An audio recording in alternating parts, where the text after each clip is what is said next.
Halo, saya Sabit Huraira. Selamat datang di Belajar HTML dan CSS untuk Pemula. Kita akan melanjutkan terkait materi CSS, dan materi pertama yang akan kita pelajari adalah materi terkait dengan selectors. Selektor ini sendiri merupakan suatu mekanisme bagaimana cara kita menentukan elemen mana yang akan kita berikan style. Jadi di awal tadi kita sudah belajar sebenarnya. Nah, sebelumnya kita udah belajar untuk memilih secara langsung kepada elemennya. Jadi di sini kalau kalian lihat, ini saya hapus dulu kali ya yang ini. Jadi kalau kalian lihat di sini pada style yang internal, dia langsung mengarahkan pada elemen H2 misalnya. Ini juga kan saya hapus biar tidak rame. Nah, seperti ini ya. Jadi dia langsung mengarahkan pada elemen H3. Jadi kalau kita refresh, dia akan mengarahkan pada elemen H3. Nah, bagaimana jika kasusnya seperti ini misalnya? Ada dua buah elemen H1 di sini, seperti ini.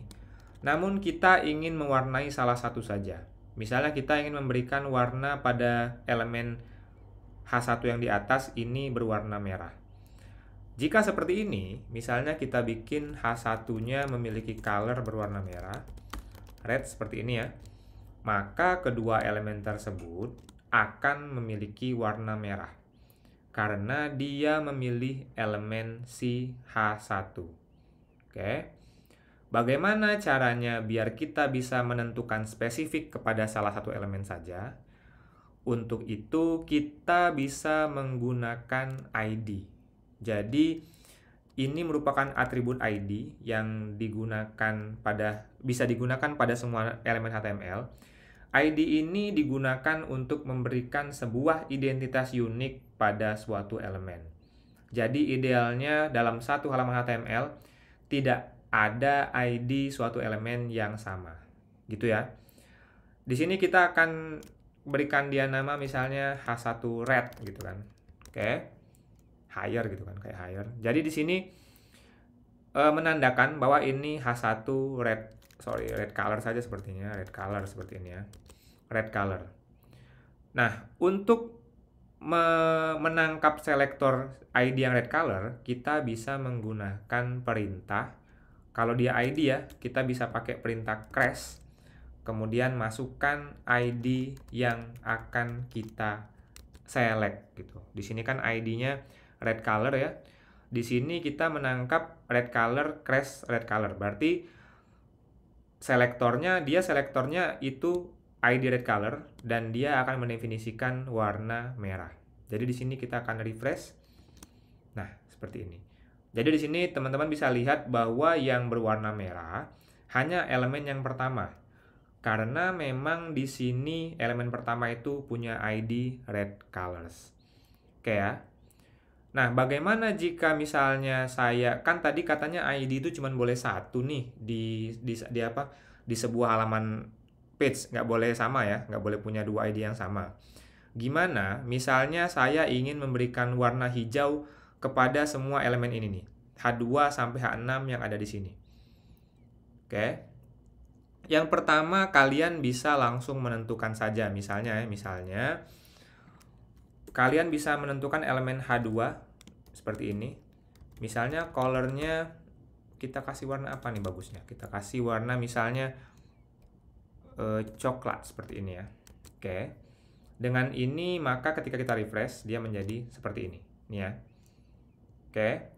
Namun kalian juga sebenarnya bisa melakukan selektor untuk lebih dari satu elemen secara langsung. Ini namanya grouping selector. Jadi kita bisa pakai koma, misalnya seperti ini, H2, H3, H4, H5, dan H6.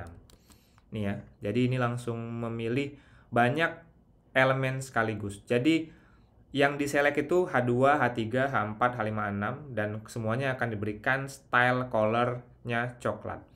Jadi kalau kita eksekusi ini akan menjadi seperti ini. Nih, warnanya semuanya sama. Ini namanya adalah grouping selector. Grouping selectors. Seperti ini ya. Oke. Itu terkait dengan grouping selectors. Oke. Namun misalnya nih, di sini kita tambahkan lagi H3 yang baru. Misalnya H3 yang baru dan H5 dan H6 yang baru. Ya, misalnya ini kata-katanya saya berwarna misalnya kuning. Yellow ya. Yellow. Oke, ini juga nanti berwarna yellow. Di sini ya. Oh, sorry. Saya paste aja nih ya. Biar tidak sulit.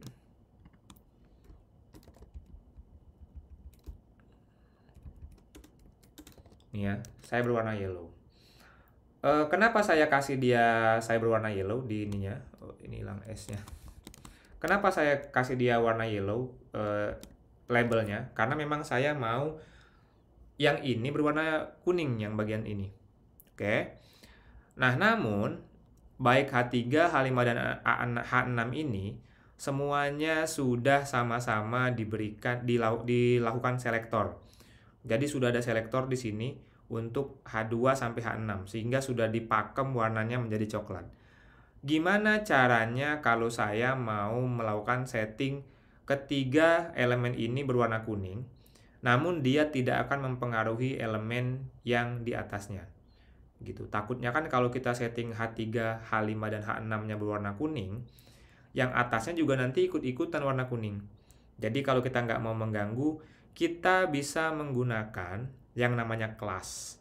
Jadi kalau ID itu sebuah identitas yang harusnya unik pada suatu halaman website, kalau kelas ini merupakan sebuah identitas yang tidak wajib unik. Artinya misalnya yellow color. Misalnya saya akan membuat sebuah kelas yang namanya yellow color.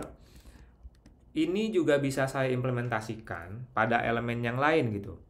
Jadi tidak masalah jika kalian menggunakan suatu nama class yang sama di beberapa elemen. Seperti ini ya. Oke.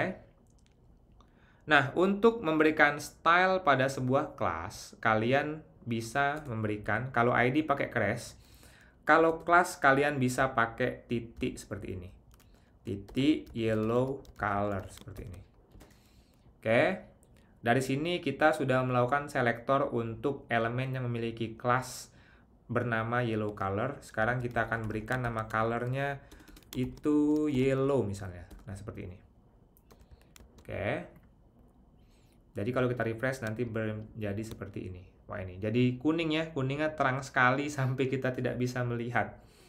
Tapi nggak apa-apa. Yang penting kita tahu kalau itu terjadi perubahan. Di sini kalian bisa lihat kalau H2 sampai H6 yang di atas itu warnanya berubah menjadi warna coklat. Sementara yang di bawah berubah menjadi warna si kuning. Oke. Nah, sekarang saya mungkin akan hapus dulu ya. Yang bagian bawah ini kita hapus. Oke. Nah, ini ya. Jadi ini warnanya. Nah, kemudian bagaimana caranya memberikan misalnya seperti ini nih. Misalnya seperti ini. Saya memberikan sebuah elemen HTML artikel ya. Seperti ini. Di dalamnya memiliki elemen P. P-nya misalnya halus semuanya. Ini ya. Ini adalah contoh HTML seperti ini ya. Nah, dalam HTML kalian juga bisa merunut. Misalnya di luar sini saya kasih artikel ya. Ini adalah paragraf di luar artikel. Oke. Ini ya. Nah, di sini kalian bisa lihat kalau ada sebuah elemen artikel. Di dalamnya ini ada dua buah elemen P, paragraf. Kemudian di luar artikel juga ada elemen paragraf. Oke. Nah, bagaimana cara kita menangkap semua elemen paragraf? Misalnya, saya ingin memberikan warna elemen paragraf ini. Oke. Misalnya menjadi berwarna biru. Tetapi elemen paragraf yang akan warnanya berubah menjadi warna biru hanya elemen paragraf yang ada di bawah elemen si artikel. Oke ya, cukup mudah dipahami ya. Jadi kita hanya akan memilih elemen paragraf yang ada di bawah elemen artikel gitu. Nah, ini kita bisa menggunakan yang namanya descendant selector. Jadi, descendant selector itu artinya yang pertama kita akan pilih dulu ininya, elemennya. Yang pertama elemen artikel, kemudian baru elemen P, seperti ini. Ini artinya apa? Artinya ini akan memilih atau menyelektor elemen artikel, kemudian elemen P-nya. Jadi elemen P yang ditangkapnya nanti hanya elemen P yang ada di bawah elemen artikel. Oke, misalnya sini saya mau kasih dia warna blue. Seperti ini, oke ya. Nah, ini saat kita refresh maka seperti ini. Semua elemen P yang ada di bawah elemen artikel akan berubah warnanya menjadi warna si biru. Oke ya, ini dinamakan dengan descendant selector. Seperti ini. Oke ya. Oke. Nah, kemudian kita juga bisa memberikan sebuah tag HTML pada sebuah file, misalnya ini ya, file P ini. Misalnya file P ini kita mau rubah jenis fontnya gitu, jenis fontnya dengan cara misalnya ternyata di font P ini ada atribut seperti ini, atribut data type misalnya primary, seperti ini ya. Oke ya. Nah, jika dia memiliki atribut primary, kita mau ditangkap di HTML dan kita mau bikin jenis fontnya agak berbeda.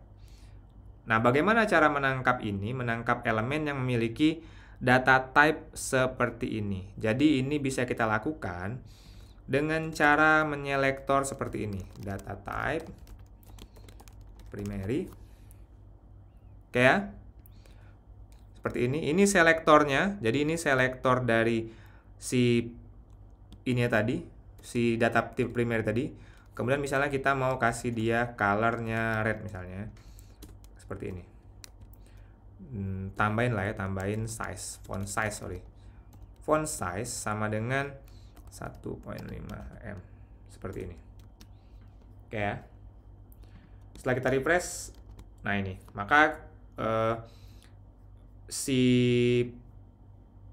elemen P yang ada data type primary-nya, atribut ini, dia maka warnanya jadi merah. Oke.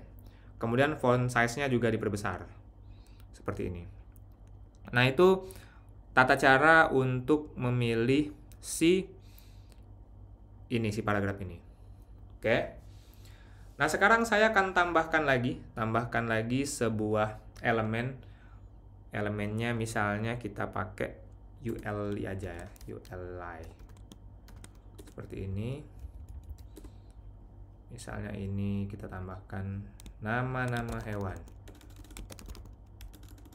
Nama-nama hewan ya, seperti ini. Nah, ini kita mau masukin daftar list hewan yang tadi sebenarnya. Misalnya yang pertama kucing. Oke.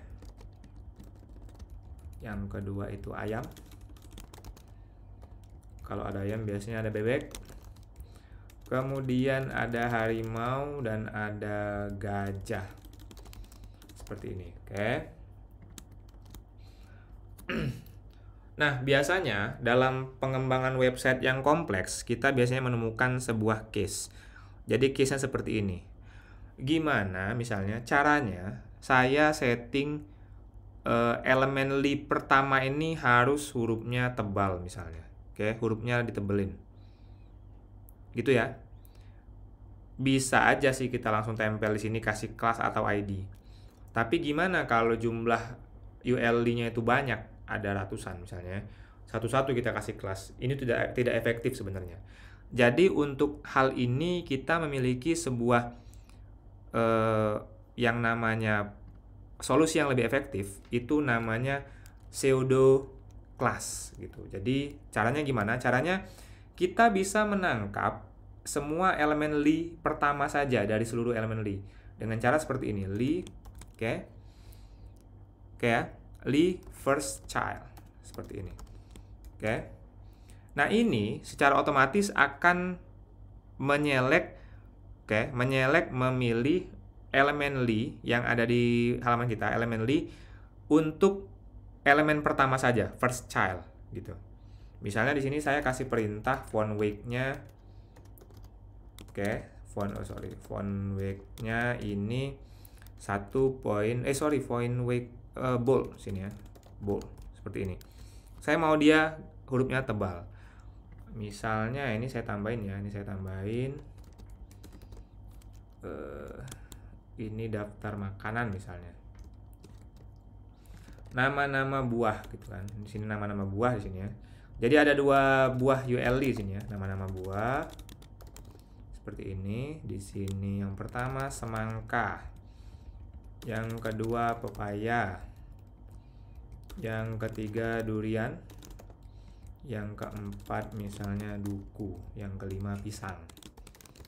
Oke. Nah, ini selektornya dia akan memilih semua elemen Li first child. Jadi dia akan memilih elemen yang pertama saja, di mana elemen yang pertama dari si Li pertama nanti akan dibikin hurufnya huruf tebal. Jadi ini kalau kita refresh menjadi seperti ini. Nah ini, oke. Kalian bisa lihat si kucing hurufnya tebal, semangka juga tebal, yang lainnya enggak. Gitu. Kenapa? Karena memang dia hanya memilih first child. Ini dinamakan dengan pseudo klasis ya. Oke. Dalam CSS disebut pseudo klasis. Nah, ada banyak jenis. Jadi si Li ini bisa first child. Misalnya kalian juga mau milih Li-nya bukan first child tapi ditentukan child keberapa. Kalau child keberapa kalian bisa pakai ini nth child. Misalnya child kedua gini ya. Yang child kedua bukan bold, tapi misalnya color-nya kita kasih color apa ya? Tadi kita main color royal blue misalnya. Seperti ini. Sorry. Royal blue. Jadi ini kita tutup. Nah, ini kalau kita refresh artinya nah ini. Child kedua, Li dari yang kedua dia akan berwarna biru. Gitu. Oke. Atau kita juga bisa, yang juga sering dipakai itu biasanya nth child event-nya itu nth child itu pakai event. Jadi kita menentukan ganjil genapnya. Ini biasanya misalnya jadi seperti ini ya. Nah ini. Jadi kalau dia genap, dia warnanya biru. Nih ya, pepaya, duku, di sini ayam dan harimau. Ini biasanya dipakai pada saat kita bikin tabel ya. Jadi kan kalau bikin tabel tuh biasanya tabelnya selang-seling warnanya ya, selang-seling yang gelap terang gitu biar orang lebih mudah membacanya. Nah, ini kalian bisa menggunakan event atau out dari suatu penggunaan yang ini ya, yang pseudo class tadi. Oke, itu terkait dengan selektor. Kalau kalian bingung, kalian silahkan tanya ya di kolom komentar. Selanjutnya kita akan mulai coba-coba kasih style ya pada suatu halaman web biar agak cakep. Jadi nantikan terus. Oke, sampai jumpa.